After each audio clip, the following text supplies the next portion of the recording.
Pharmacy Friends brings industry experts to the same table to talk about what is happening in pharmacy today, what is coming next, and most importantly, what it means to you. We explore and share pharmacy trends stemming from the evolving healthcare market, where advancements, policy changes, and technology development make a difference. We know that when a person feels safe to be who they are, they're able to do their best work, right? So here at Prime, we practice radical welcomeness. And really what that term that term was coined by our DEI Council. And what it means is that we gladly, completely, and earnestly receive colleagues of all backgrounds. And so that includes race, ethnicities, abilities, gender identities, sexual orientation, and religions.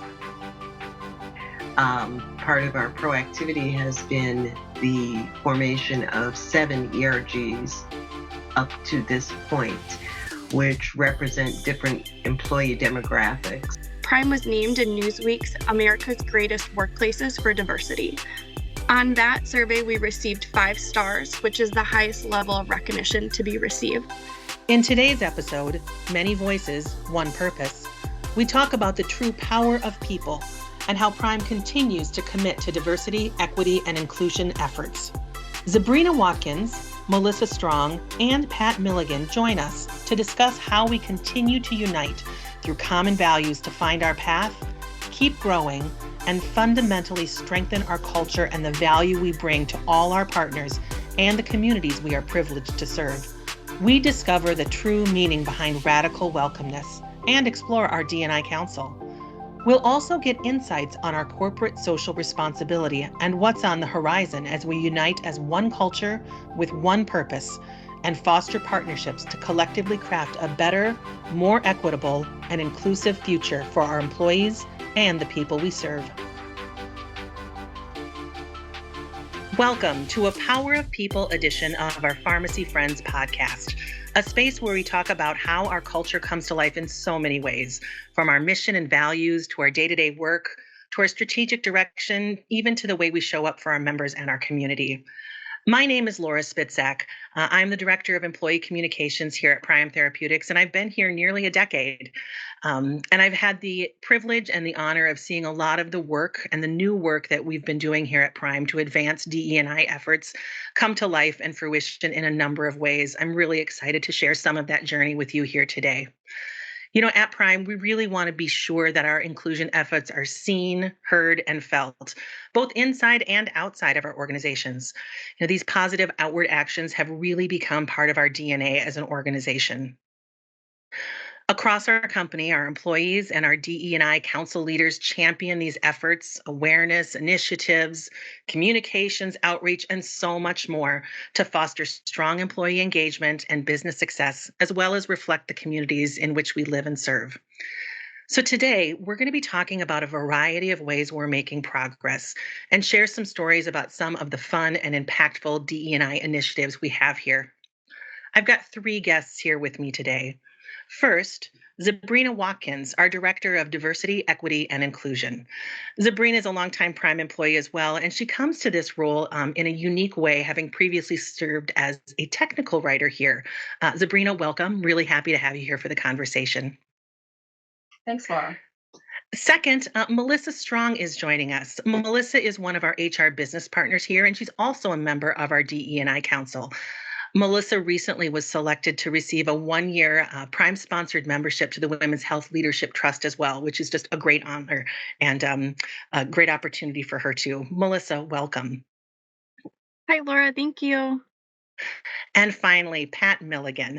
Pat is a systems analyst in our IT department, and in our IT department, and she has been a long-time supporter of this work. In fact, Pat was part of our inaugural DE&I Council when it was formed several years ago, among many other ways she has supported this work. Pat, thank you too for joining us. Thank you, Laura. All right, so let's get to it. Our corporate social responsibility report. So for the past several years, Prime has produced a report to provide detailed information about our work, progress, and outcomes related to a number of DE&I initiatives.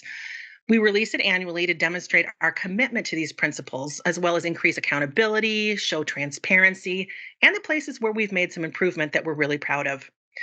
This year, we've expanded that report. It's really an evolution of previous versions, and it dives even deeper into our work, and it expands to talk about our initiatives as well as some of the community giving that we do in the places where we live and work.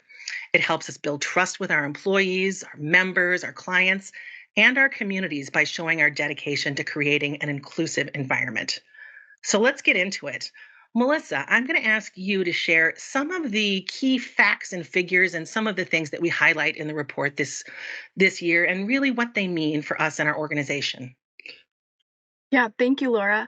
I'm super excited and I'm proud to share that within the CSR report, we were able to highlight several of the accomplishments that we achieved here together at Prime. So, as an organization, we focused on inclusion, diversity, and social responsibility. And through that, we've been acknowledged through several surveys for the important work that we've done. A few of the awards and recognition that we're able to highlight within the Corporate Social Responsibility Report include the Disability Equality Index Survey. So that focuses on the best places to work for disability inclusion, and Prime was awarded 100% in the most recent survey. This was also the second year that we participated in that survey, and we increased our score by 10% from the previous one, which is exciting to see our continued focus and evolution. Prime was also named by Human Rights Campaign HRC as one of the best places to work for LGBTQ plus equality, and that survey we also received 100%.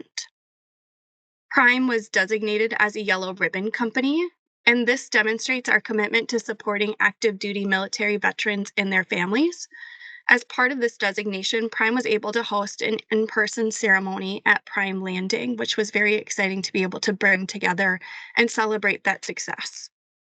And then lastly, we also highlight in the CSR report that Prime was named in Newsweek's America's Greatest Workplaces for Diversity. On that survey, we received 5 stars, which is the highest level of recognition to be received. So, really exciting that we're able to showcase out the work that we've done together across Prime within our CSR report. Oh, I love that, Melissa. And one thing that really stands out to me about those different awards that you just highlighted is they all have a slightly different focus, right? We've got LGBTQ plus, yellow ribbons supporting our military families, overall diversity, as well as disability equality index. It's really a nice breadth of recognition that we're able to share and shows how we're working across a lot of different areas. Yeah, yep, that one is very exciting for us to be able to focus not just in on one area, but across multiple facets. Thanks, Melissa. Sabrina, I'm going to turn to you to talk a little bit about why some of these awards and this work really matters. I loved hearing the what from Melissa, but I want to hear some of the why from you. Can you weigh in on that? Yeah, so these awards they're huge for us. It really does, it represents who we are as an organization. So it means a lot to our employees because it shows the support we have for them. But on the outside looking in, it also shows how we are as an organization to our external folks. So employees who may be or folks who may be looking for us to be an employee of choice for them. It really shows how we show up in our communities. I love that. Can you talk a little bit more too about how this helps create really a better and more collaborative workspace and workplace for people at Prime? Yeah, that's actually a really great question, Laura. We know that when a person feels safe to be who they are, they're able to do their best work, right? So here at Prime, we practice radical welcomeness, and really, what that term coined, well, actually, that term was coined by our D&I Council, and what it means is that we gladly, completely, and earnestly um, receive colleagues of all backgrounds. And so that includes race, ethnicities, abilities, gender identities, sexual orientation, and religions. And so that said, we prioritize our DEI initiatives at Prime for several reasons. And I'll just kind of share a few here. One being is that it creates innovation and creativity. So diverse teams generate unique perspectives, experiences, and backgrounds. And diverse viewpoints speaks to new ideas and solutions for how we work with our colleagues, our customers, and our members. We also know that prioritizing DEI allows for innovation for growth, and it helps create the culture we want to see here at Prime. Another reason is for hiring and retention. We strive to ensure Prime represents the communities we live and the people we serve. We also know that studies show that inclusive workplaces attract top talent from diverse backgrounds. When it comes to hiring here at Prime, we currently focus on increasing diversity in our leadership. And when it comes to retention, we know that our employees are more likely to stay here at Prime when they feel valued, included, and see representation of themselves. Another is employee engagement and productivity.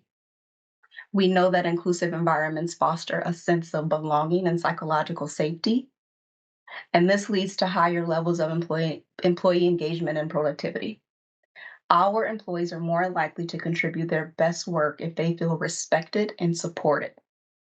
And our DEI Council and our employee resource groups work really hard to ensure that our employees have a safe space to be their authentic selves and to engage in events and conversations that are meaningful to them. Of course, we can't forget about market competitiveness. By prioritizing DEI, we are better positioned to understand and meet the needs of our employees and our customer base. When it comes to market competitiveness, diversity is not just a moral imperative, it's also a strategic advantage. And I'll wrap it up with this one. Prioritizing DEI for Prime is ethical. It aligns with our ethical principles of fairness and equality.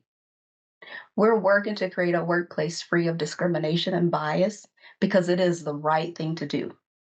We have a responsibility to not only our employees, but also the people outside of our organization. I'll say it again. When we know when a person feels safe to be who they are at Prime, they'll be able to show up authentically and are able to do their best work for our customers, partners, members, and our communities.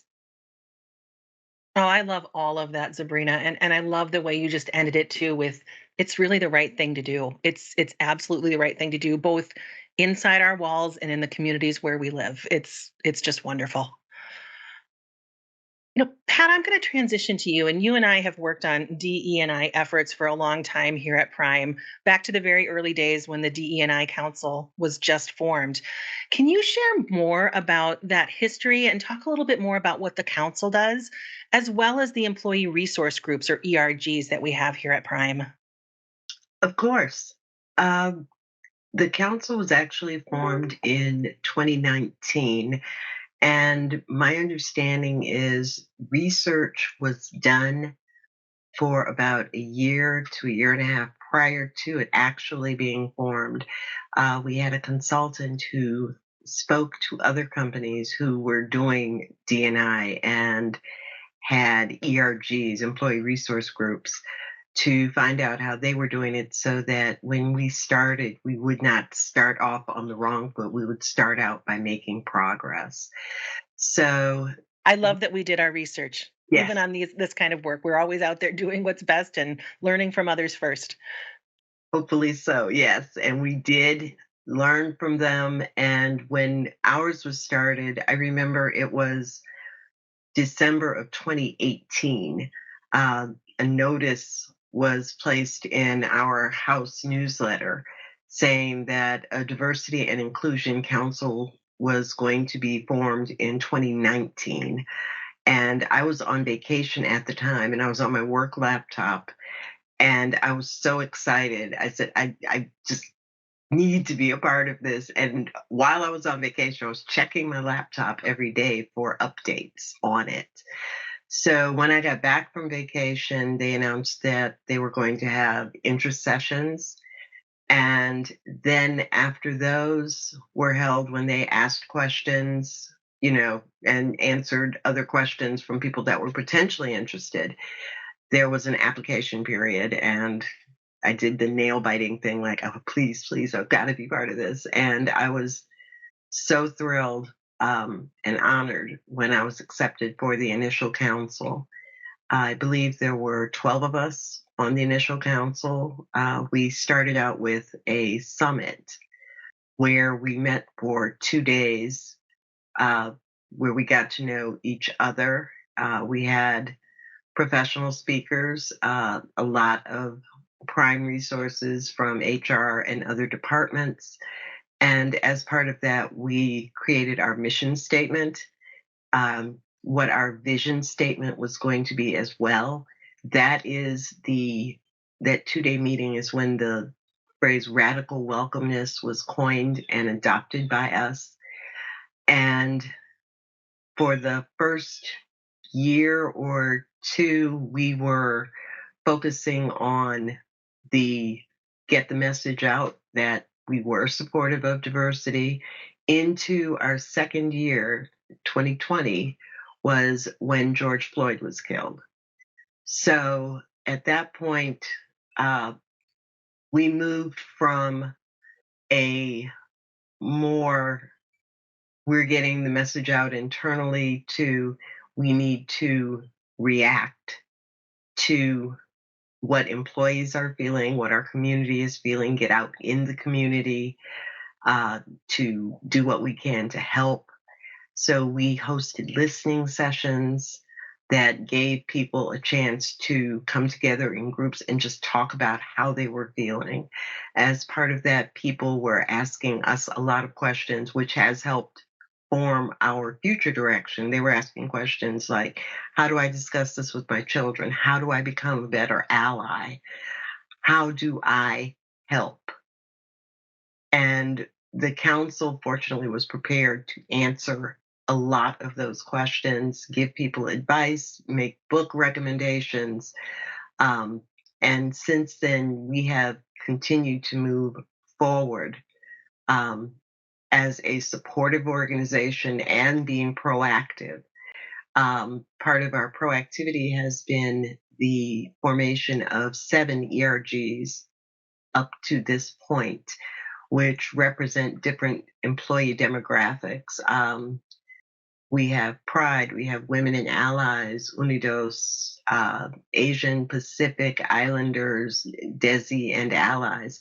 I'm not naming all of them, but we have got a good representation, and these are employee driven. So employees come to us and say, we would like to have an ERG that represents this particular group. And we support them as they are doing that and help them to move forward independently, gather members, present events that are representative of their cultures. And those have been very successful and pulled in a lot of employees who would not be otherwise directly involved. Pat, I love that. And I love the way you talked about the partnership between the ERGs, which are, like you said, formed by employee interest and really come out of the organization and what people want and who people want to have heard and seen. And then the partnership of the council to help make sure that they can get out into the organization in the right way and providing that support and training and help to get their programming out. It's a wonderful thing to watch and to participate in. It has been. It is wonderful. There are very few days on my calendar when there is not an ERG event that I could attend if I had the time to attend them all. If only we didn't have all this pesky work to do, right? Right. And I want to make sure we get the names of all of our ERGs out. So I'm just going to quickly list them. And you've said most of these already. Asian Pacific Islander, DESI, and Allies, which we call APITA. Black Professionals and Allies. The Mental Health Alliance, one of our newer employee resource groups. Prime Pride. Unidos, which is a Latinos and Allies network, along with Veterans, Families, and Allies Network. We call that one Vet Fans, which I love that acronym there, along with Women and Allies is their final ERG. All right, I'm going to transition a little bit from talking about what we've done in the past to what we have planned going forward. So, Zabrina, can you talk a little bit more about what's next in this space for us? Yeah, Laura. Goodness, there is so much we want to do in the DEI space here at Prime. Of course, I could share for days with you, but for now, I'm just going to stick to two initiatives that we're really looking at. One is our talent management practices when it comes to hiring. And so we're working on enhancing our diversity hiring processes and increasing our diverse representation of employees. Our main focus and one of the primary focuses that we have right now is increasing diversity in our leadership and looking at our internal mobility. We're also working to develop diverse talent pipelines. So being in a remote environment allows us to pull from a larger pool of candidates to increase our pipeline.